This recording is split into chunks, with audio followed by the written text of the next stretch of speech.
예배 참여한 여러분에게 하나님의 은혜와 평강이 넘치길 기원합니다. 오늘 우리가 읽은 말씀은 한 번씩 읽고 지나갈 때마다 우리 마음속에 은근히 죄책감을 들게 하는 말씀이죠. 제목으로 내게 있는 것을 다 팔아 가난한 자들에게 나누어 주라 하는 이 말이 우리 모두에겐 다 우리가 많이 가졌던 적게 가졌던지 간에 죄책감을 들게 합니다. 오늘 우리가 이 죄책감을 좀 벗어나고 싶기도 하고, 이 죄책감을 벗어나고 나면 끝이 아니라 또 다른 묵직한 생각이 우리의 마음속에 가득 차게 되리라고 생각을 합니다. 내가 수십 년 예수 믿고 수십 년 이 설교를 들었는데 오늘 목사님이 뭔 말 할지 다 압니다. 그러시는 분은 푹 주무시기 바라고, 그래도 갖다가 이게 이 죄책감에서 어떻게 한번 정면 돌파를 해볼까 하시는 분들은 깨어 저와 함께 이 말씀을 함께 나누면 좋겠습니다. 예루살렘을 향하여서 예수가 가시는 길에 젊은 부자 관원이 예수 앞에 나옵니다. 어떻게 그 사람의 정체를 아느냐 하면 마가복음에는 부자 청년이라고 나옵니다. 이게 지금 마태, 마가, 누가 세 복음서에 다 기록되어 있는 거거든요. 누가복음서에서는 유대인의 관원 중에 한 사람이라고 나옵니다. 그러니까 다 붙여 말하면 이런 겁니다. 부자인 관원 청년. 그렇죠. 그런데 우리 부자 청년이라고 그러죠. 이 부자 젊은이가 예수께 나와서 조금 어색한 질문을 합니다. 선생이여, 무엇을 하여야 영생을 얻으리까? 무엇을 해야 영생을 얻으리까? 하나도 이상한 것 같지 않지만 곰곰이 생각을 하여서 보면은 이게 조금 표현이 어색하다고 하는 것을 알 수가 있어야 되는데, 뜻은 이런 뜻이기 때문입니다. 영생을 얻는다고 하는 얻는다는 상속받는다고 하는 단어입니다. 그러니까 이런 뜻입니다. 상속은 거저받는 거죠. 내가 외동 아들이기 때문에 아버지 거 그대로 다 받는 게 상속이죠. 그러니까 내가 무엇을 좀 열심히 일을 해야 영생을 거저받겠습니까? 상속받겠습니까? 그러니까 앞뒤가 안 맞잖아요. 그죠?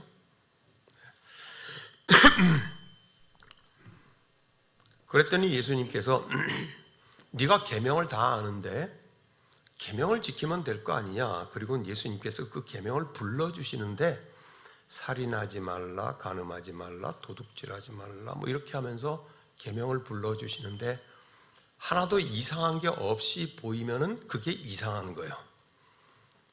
가만히 보세요. 6계명부터 불러주세요. 네가 계명을 안 하니 그러면 1계명부터 해야 될 거 아니에요. 그죠? 우리가 알지만 10계명 중에서 앞에 4개는 하나님과 사람과의 관계에 대한 계명이야. 그리고 5계명에서부터 10계명까지의 6개는 사람과의 관계에 대한 계명이에요. 그렇죠? 그러면 사람과의 관계에 대한 계명의 첫 번째가 뭐예요? 5계명인데 내 부모를 공경하라죠. 근데 예수님께서 지금 말씀하시는 거 보세요. 이걸 맨 뒤쪽으로 붙여버리고 빼버리고 6번 계명부터 말씀하세요. 살인하지 마라, 간음하지 말라, 도둑질하지 말라, 거짓 증언하지 말라, 속여 빼앗지 말라. 그리고 제일 먼저 와야 될 내 부모를 공경하라. 이거 네가 다 알지 않냐? 그렇게 말을 하십니다. 그러니 이것도 좀 이상하긴 하죠. 어쨌든 이 젊은 사람은 이렇게 말합니다. 다 지켰습니다. 어릴 때부터. 당당했던 겁니다. 그죠? 그러니까 예수님께서 그를 보시고 사랑하사 이르시되, 사랑한다는 말도 우리가 조금 삐딱하게 볼 필요가 있습니다. 사랑하기 때문에 어이구 내 새끼 할 것인지, 아니면 사랑하기 때문에 정신 차리라고 꿀밤을 한 대 먹일 것인지, 다 사랑하기 때문이잖아요. 그죠? 예수께서 사랑하기 때문에 이렇게 말씀하십니다. 한 가지가 부족한 것이 있는데 여기서 우리를 괴롭게 하는 표현이 나옵니다. 네 가진 것을 다 팔아서 가난한 사람들에게 줘라. 그래야면 하늘에서 보아가 네게 있을 거다. 그렇게 말합니다. 젊은이의 이 부자 청년의 반응은 이렇습니다. 그 사람은 재물이 많은 거로 이 말씀을 인하여 슬픈 기색을 띠고 근심하며 갔다. 뭐가 많았다고요? 예? 잘 주무시고 계시는 거죠, 지금? 예. 뭐가 많았다고요, 성경은? 그가 재물이 많았다고. 지금부터 2000년 전의 재물은 어떤 상품을 말하는 게 아니고 땅을 말하는 겁니다, 주로. 부동산을 말하는 겁니다. 집이라든지 땅이라든지. 지금부터 2000년 전이니까 뭐 물건을 그렇게 많이 만들어내고 거대하게 유통을 하고 그러지도 않았어요. 그럴 수가 없었죠. 인구 자체도 작았으니까. 그러니까 당시에 재물이라고 하는 것은 압도적으로 땅 그리고 부동산이었어요.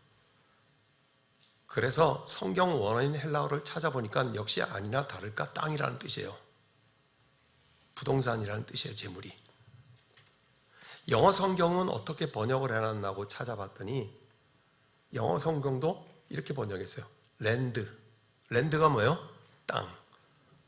또 다른 단어를 어떻게 번역했나 봤더니 prosperity 이렇게 돼 있어요.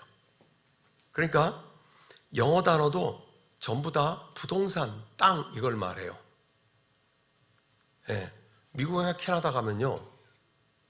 어떤 산이나 땅이 있는데 거기 편말이 붙었어요. 이거는 private property니까 개인 재산이니까 사유지니까 여기를 건너지르면 안 됩니다. 그렇게 붙여놨어요. property. 사유지라는 뜻이에요. 땅이라는 뜻인 거죠. 당시 팔레스타인의 소수의 유대인들 중에서 땅을 많이 가지고 있는 사람들을 뭐라 그래요? 지주라 그래요. 지주들. 이 지주들은 소수였고 자기들끼리에 서로 연결이 되어 있었어요. 그래서 지주 집안끼리 서로 시집장가 보내고 사돈을 맺고 겹사돈을 맺고 한 달이 건너서 사돈이 되고 집안이 되고 그렇게 할 수밖에 없잖아요. 그죠? 그러니까 지주 집안인 김씨 가문하고 땅이 많은 박씨 가문하고 딸하고 아들을 혼인시켜서 그렇게 하면서 거대한 땅의 세력을 형성해가면서 그렇게 살았어요.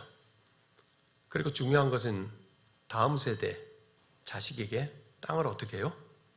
상속할 거 아니에요. 그죠? 그렇게 물려줄 거란 말이에요. 뿐만이 아니라 당시에 로마의 식민지역이 됐잖아요. 그러니까 로마와 식민지 백성이었던 유대인들 간에 로마에 붙어먹는 사람이 있을 거 아니에요. 잘 보여서. 그래서 땅을 얻기도 하고 강제로 뺏었는데도 로마가 법적으로 그냥 봐주고 그렇게 하면서 친로마파들도 즉 식민지와 제국 간의 결탁이 정치적인 결탁이 땅을 많이 늘리는 지주 역할을 하기도 그랬어요. 이건 우리나라도 그랬어요. 일제 36년 동안 일본에 붙어먹은 사람들이 있어요. 이걸 뭐라 그래요? 친일파라고 하잖아요. 그죠? 친일파에서 땅을 많이 넓힌 사람들이 많았다고요. 그래서 1945년에 해방이 되니까 대한민국 정부가 수립되고 이 친일파들이 억울하게 뺏은 땅을 강제로 정부에서 몰수해버려야 되겠다고 그렇게 생각을 했죠. 그것을 알고 이 땅 많은 친일파들이 법에 학교의 땅으로 되어 있는 것은 몰수할 수 없다는 걸 알아요. 그래서 일제히 자기 땅 전체를 학교 법인을 만들어버립니다. 그래서 1945년에 해방 직후쯤에 학교가 굉장히 많이 세워집니다. 그 당시에 세워졌던 새로운 학교 법인 중에 100%는 아니지만 굉장히 많은 숫자의 학교 법인들이 대부분이 다 친일파들이 자기 땅을 지키기 위해서 만든 학교 법인입니다. 그래서 그 학교 법인이 지금까지도 학교를 유지하고 있습니다. 중요한 건 뭐예요? 그 땅 주인은 자식에게 대물림했겠죠. 상속했겠죠. 이와 같이 로마 식민지 시절에 로마에 붙어먹는 유대인 지주들이 많이 있어서 그런 식으로 땅도 넓혀 갔다는 것입니다. 그렇지만 정략 결혼도 하고 로마에 붙어먹기도 했지만 제일 많이 지주들이 땅을 얻는 방식은 아무래도 가난한 사람들이 빚을 냈는데 그 빚을 못 갚으면은 빚 대신에 땅을 빼앗아 버리는 거예요. 뭐 이거 흔한 것 아닙니까? 그죠? 네. 가난한 사람들, 심지어는 소작농들도 있죠. 남의 땅 빌려서 농사 짓는데 그 사람들은 모든 세금을 다 가난한 사람에게 떠넘겨 버렸어요. 임대료 내야 되죠. 11조 내야 되죠. 세금 내야 되죠. 농사 짓는 데 들어가는 비용, 운영비 들어가야 되죠. 그러다 보니까 농사를 지으면 지을수록 더 가난해져. 그러니 돈 많은 지주에게 돈을 빌릴 수밖에. 빌렸는데 흉년이 들어가지고 못 갚아. 그러면 그 땅이 어떻게 되겠습니까? 돈 빌려준 채주가 그 땅을 뺏어 가는 거죠. 이렇게 해가지고 토지를 넓혔어요. 그리고 그 토지는 어떻게 됐겠어요? 본인이 죽으면 자식한테 그대로 상속했겠죠. 그래서 그 자식 입장에서는 뭐예요? 거저 받은 거죠. 상속은 거저 받은 거죠. 자, 이제 그래서 바로 오늘 등장한 주인공인 이 젊은 부자는 그렇게 상속을 받아서 젊은 사람이 부자가 된 거예요. 이 청년이 어떻게 뭘 해서 당시의 사회에서 부자가 됐겠어요? 물려받은 거죠. 상속받은 거예요. 그건 뭐예요? 거저받은 거라고요. 그러니 우리가 첫 번째 봤던 17절에 이 어색한 이상한 질문을 이해가 되는 거예요. 뭐라고 하는 거예요? 예수님께 와서 선생이요, 내가 무엇을 일을 하면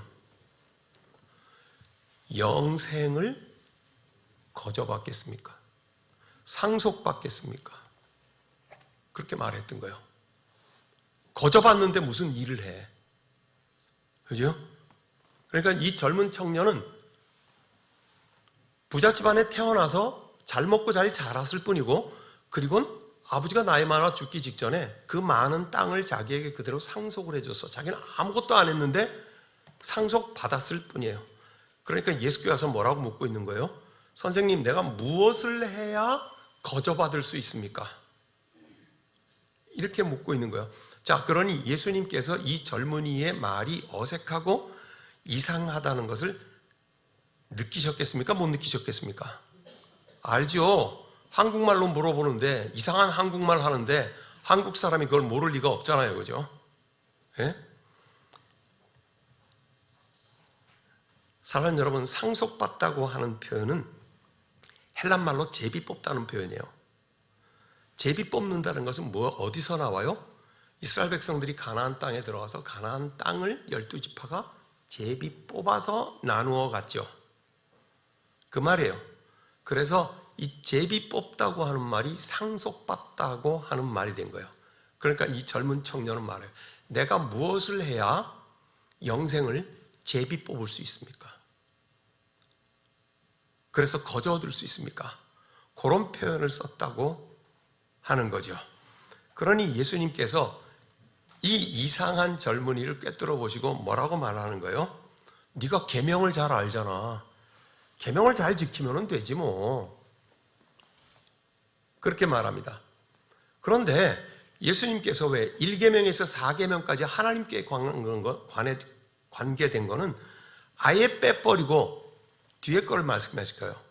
앞에 하나님께 관한 얘기는 얘기해봤자 얘가 못 알아듣는다고 생각했던 거죠. 종교적인 열심이 있어서 껍데기 형식의 종교는 열심히 했는데 최소한도 영생에 관심이 있잖아요. 그죠? 근데 1계명에서 4계명까지는 말해봤자 아예 모르겠다고 생각을 한 거죠. 오늘 우리 가운데도 그럴 수 있어요. 오랫동안 교회 생활을 했는데 하나님과 성령과 은혜와 구원과 예수 그리스도의 십자가와 부활에 대해서 함께 머리를 맞대고 의논을 하면 무슨 말인지 모르는 사람하고 똑같다 이 말이죠. 믿는 것 같은데 복음의 본질에 대해 가지고 말하지 않는 거예요. 서로 밥을 먹든 차를 마시든 모여 앉기만 하면은 세상 얘기만 하지, 모여 앉아서 어떻게 하면 우리의 구원을 더 기뻐하고 감격할까 하는 대화는 전혀 없는 사람, 그렇게 20년 30년 예수를 믿으면요, 같이 마주 앉아서 신앙적인 대화를 하려고 하면 탁탁 튕겨나간다고요. 방탄막으로 감싸고 있는 것처럼 무슨 말인지를 못 알아듣는 거죠. 그래서 예수님께서 알아듣기 쉽게 인간에 관한 10계명부터 얘기를 하시는데, 그래도 예수님도 좀 희한하시잖아요. 똑같이 희한하시게 왜 6계명부터 얘기를 해? 그리고 6계명부터 얘기를 하면서도 뒤쪽에 가가지고 예수님께서 자기의 언어로 독특하게 말씀하시는 부분이 있는데 눈치를 채셨는지 모르겠어요. 뭐라고 말씀하세요? 살인하지 마, 간음하지 마, 도둑질하지 마, 거짓 증인하지 마, 까진 좋아. 근데 뭐라고 말해요? 속여 빼앗지 말지니라, 그렇게 말씀하세요. 그리고 뒤에 네 부모를 공경하라 하는 앞에 거를 갖다가 끌어서 바짝 붙여 놓으세요. 속여 빼앗지 말라, 10번째 계명이잖아요. 출애굽기 20장에 10계명이 나와요. 그 중에 10번째 계명 뭔지 기억하세요? 내 이웃의 것을 탐내지 말라. 그죠? 탐내지 마라고 하는 건데 예수님은 뭐래요?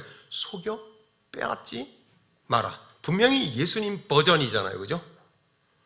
예수님은 레위기 19장 13절의 말씀을 그대로 갖다 인용하신 거예요. 내 이웃을 억압해서 착취하지 마라. 네 이웃에게 일을 시켰으면 해가 저물기 전에 반드시 그 품삯을 띄어먹지 말고 줘라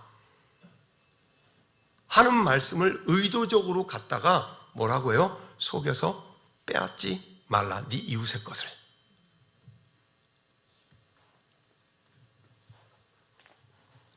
이 젊은이는 예수가 말씀하시는 이 이상한 방식의 계명을 조금 이해했을까요? 모르겠어요. 답은 여러분들이 묵상하면서 한번 내보세요. 이 젊은이의 대답은 어쨌든 이렇게 말해요. 다 지켰습니다. 제가 어릴 때부터. 하나도 거리낌이 없습니다. 그죠? 다 지켰다고 그렇게 당당하게 말을 합니다. 그랬더니 이제 예수님의 대답이 이게 아주 특별합니다. 예수께서 그를 보시고 사랑하사 이르시되, 여기까지는 부드러워요. 네게 아직도 한 가지 부족한 것이 있으니. 이 젊은이가 조금 아까 예수의 한 말에 대해서 나는 어릴 때부터 그거 다 지켰습니다, 하나도 모자람이 없습니다 하고 얘기를 했는데, 예수는 뭐라고 하냐면 네가 한 게 부족한 것이 있으니 그 부족한 것은 뭐냐 하면 유명한 말이 나옵니다. 뭐요? 네 가진 재물을 다 팔아서 가난한 자들에게 나누어 주라. 우리에게 죄책감이 들게 하는 이 말씀입니다. 그런데 네가 한 가지 부족한 것이 있다고 하는 말을 여러분들이 접근하기는 쉽지 않을 거라는 걸 알아요. 성경 원전인 헬라어를 찾아보니까 후스테레오 그렇게 돼 있어요. 후스테레오가 무슨 뜻이냐면 부족하다는 게 아니라 빚쟁이라는 뜻이야. 그러니까 예수님이 이 젊은이를 사랑하셨기 때문에 뭐라고 말하냐면 네가 한 가지 빚진 게 있다고 이렇게 말을 하는 거예요. 네가 빚쟁이라고 이렇게 말씀을 하세요. 그러니까 그 빚을 갚아라 하는 뜻이 뭐예요? 네 가진 모든 것을 팔아서 가난한 자들에게 나누어 줘라. 지금 예수님은 이 젊은이가 영생에 관심이 있는, 즉 종교적인 열심이 있는 것에 예수께서는 관심이 없어요. 뭐예요? 예수께서는 이 젊은이가 부자가 된 그 이유, 부자가 된 그 과정에 예수님께서는 관심이 있어요. 이 젊은 부자 청년은 어떻게 부자가 됐겠어요? 첫 번째 예수께 와가지고 한 말이 뭐예요? 어떻게 하면 상속받겠습니까? 아니에요, 그죠? 그러니까 이 사람이 부자가 된 이유는 뭐예요? 상속받은 거예요. 그런데 그 상속받은 땅은 조상 대대로 어떻게 해서 넓어진 땅이다? 제가 아까 설명을 했죠. 이웃의 토지를 불의하게 착취하고 몰수해서 빼앗은 것이라는 말씀이에요. 그러니까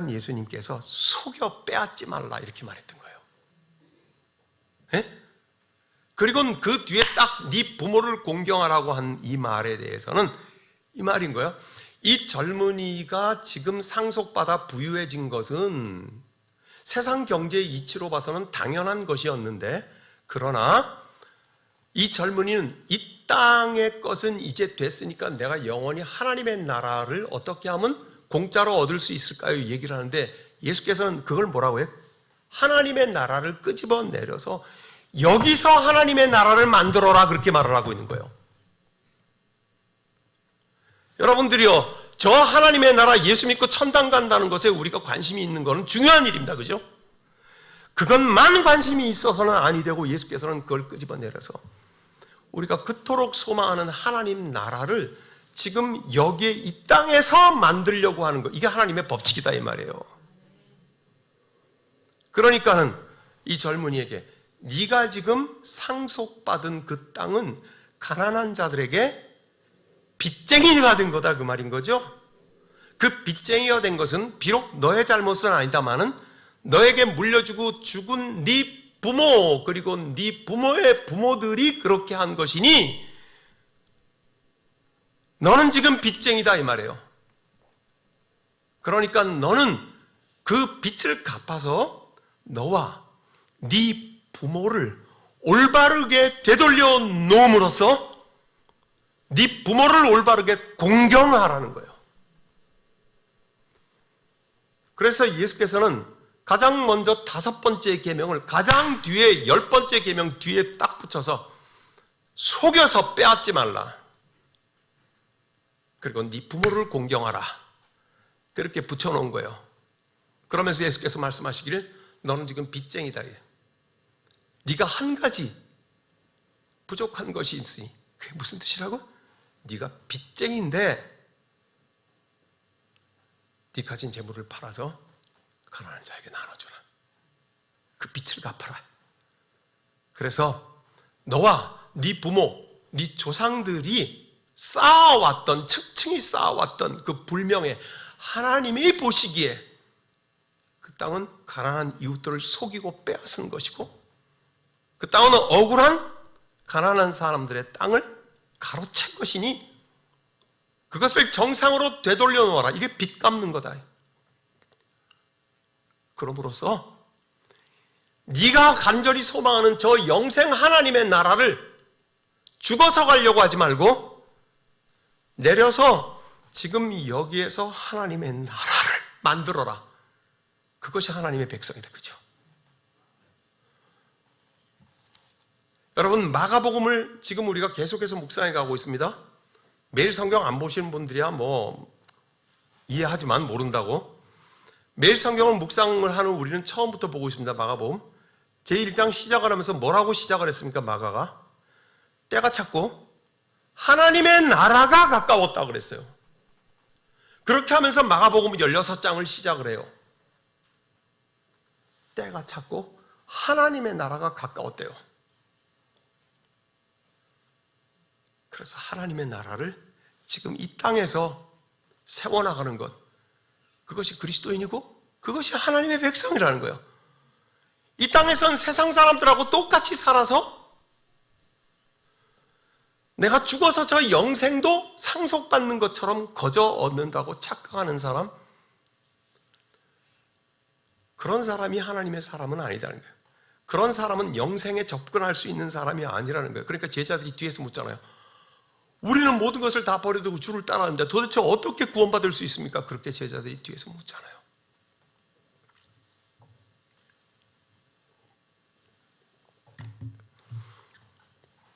세상에서 당연하다고 생각하는 상속의 경제, 그 상속이란 단어 속에 들어있는 만들어진 땅, 만들어진 경제, 만들어진 부유함, 그것과 하나님의 나라의 경제가 부딪힐 때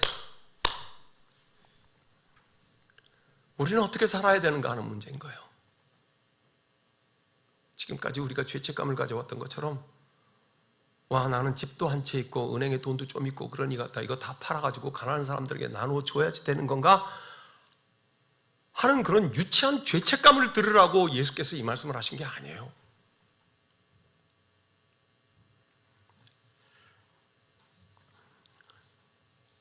너와 네 부모의 빚짐을 갚아라. 바로 갚아라. 그리고 바로 잡으라. 이것이 네 부모를 공경하는 것이다. 그러면서 29절 30절에 예수께서 이르시되 내가 진실로 너희에게 이르노니 나와 복음을 위하여 집이나 형제나 자매나 어머니나 아버지나 자식이나 전토를 벌인 자는 네 가진 것을 다 팔아 가난한 자들에게 주라 하는 말하고 같은 말이죠. 30절은 다 같이 읽어요. 어떻게 되느냐? 시작. 현세에 있어 집과 형제와 자매와 어머니와 자식과 전토를 100배나 받되 박해를 겸하여 받고 내세의 영생을 받지 못할 자가 없느니라. 왜요? 버린 자는, 아버지와 어머니와 집과 이모를 버린 자는 거지로 살아갈 것이 아니요, 뭐라고요? 100배로 현세에서 받을 것이요. 그런데 하나 더 붙어요. 뭐가 붙어요? 박해를 같이 받을 거다. 뭘 말하는 거야? 오냐, 그래 너만 예수 잘 믿는다. 오냐, 그래 너만 하나님의 사람이야. 오냐, 아이고 잘났다. 너만 성경대로 사는 것 같지? 에? 그런 박해를 겸하여 받고, 그렇지만 내세의 영생을 받지 못할 자가 없다. 사랑하는 형제자매들이여, 영원히 깨어나실 수 있기를 바랍니다. 그는 슬픈 기색을 하며 근심하며 갔습니다. 재물이 있는 자와 하나님의 나라에 대하여서 23절, 24절, 25절 예수님께서 똑같은 말을 3번을 반복하십니다. 23절에 뭐라고요? 예수께서 둘러보시고 제자들에게 이르시되 재물이 있는 자는 하나님 나라에 들어가기가 심히 어렵다 하는 말을 3번을 거듭해서 반복하면서 이때 유명한 말씀을 하십니다. 뭐예요? 얼마나 어려운지 낙타가 바늘귀로 들어가는 것보다 더 어렵다. 그리고는 31절에 유명한 말씀이야. 먼저 된 자로서 나중되고 나중된 자로서 먼저 될 자가 많다. 무슨 말인지 알고 읽으셨죠? 그동안 새한글 번역 성경은 이렇게 번역했습니다. 으뜸이었다가 맨 끝이 되고 맨 끝이었다가 으뜸이 될 사람이 많을 것입니다. 어디요? 하나님의 나라요. 지금 보세요. 이 젊은 부자 청년은 으뜸이죠. 계명도 다 지켰어요. 토지도 많이 받은, 상속받은, 그죠? 으뜸이죠. 앞으로 젊으니까 이 재산을 더 불려나갈 것이고, 거기다가 관원이라고 했으니까 아마 국무총리가 될지도 모르겠죠. 으뜸일 거예요. 그런데 그 재물 때문에 근심하며 돌아가요. 하나님 나라에서는 꼴찌인 거예요. 그러나 반대로 이 말씀을 깨닫고 가슴에 품고 애달파하면서 주여, 내가 여기까지 갈 수 없으니 성령이여 나를 도우소서 하면서 이 하나님의 말씀, 즉 예수 그리스도의 길을, 지금 예수님은 예루살렘을 향하여 못 박히려고 하시는 길이잖아요. 그죠? 예수의 말씀과 예수의 길을 따라가려고 하는 그 사람은 나중에 으뜸이 될 것이다. 그게 하나님 나라다.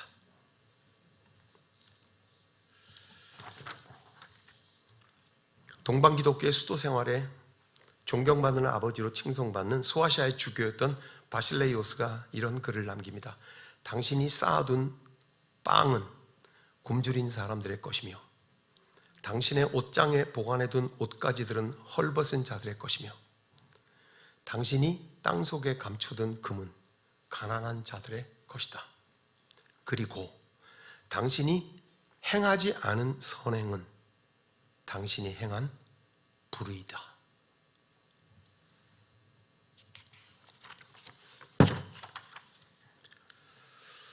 오랫동안 이 본문을 읽을 때마다